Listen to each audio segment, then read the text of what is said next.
Suvendu sir, বলছি তুমি আমাকে কোলে তুলতে পারবে, মানে ধরে তোমার কি এইরকম রোগা পাতলা চেহারা? মানে তুমি তো আরামসে তুলে নেবে তুমি আমাকে। আরামসে ঠিক আছে, তোলো দেখি।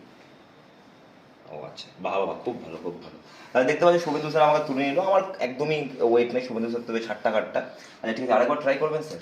আরেকবার তুলে দেখাতে হবে। আচ্ছা হ্যাঁ, মানে প্রথমে সেট করে নাও। বলবেন তুলে দেবো। হ্যাঁ প্রথমে সেট করে নাও। সেট করে নিলাম। Set ready? রেডি। হ্যাঁ এবার তোলার চেষ্টা করো। এইবার তুলতে হবে, হ্যাঁ মানে হাতটা এরকমই রাখতে হবে। আচ্ছা রাখো, তুমি আগের বার যেভাবে করেছিলে সেভাবে তোলার চেষ্টা করো।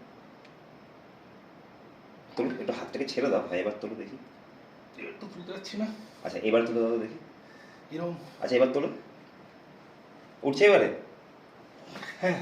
আচ্ছা, আমি যখন স্যারের কুনুইতে হাসতে করে হাতটা জাস্ট টাচ করেছিলাম, তখন কিন্তু স্যার আমাকে তুলতে পারছিলেন না। তোমার দেখলে যেই আমি হাতটা সরিয়ে নিলাম, স্যার আস্তে আস্তে কিন্তু আমাকে উঠিয়ে নিলেন। এই কারণটা কি, এর পিছনে কি ফিজিক্স আছে, এটা তোমাদেরকে কমেন্ট বক্সে বলতে হবে। এবং আপনি যদি কিছু জানতে চান এটা কেন হলো, একদমই, তাহলে আমি কমেন্ট বক্স দেখে নেবো যে একদম কেন এরকম হলো। একদম স্যারকে একবার বুঝিয়ে দিও সবাই মিলে কমেন্ট বক্সে। এবং তোমাদেরই কিন্তু কমেন্ট চাই, এবং এই সেশনটাকে অবশ্যই, এই রেকর্ডটাকে অবশ্যই সবাই মিলে শেয়ার করে দেবে এবং সাবস্ক্রাইব অবশ্যই করবে এই ধরনের আরও ইনফরমেটিভ ভিডিওস পাওয়ার জন্য। All the best. খুব সুন্দর।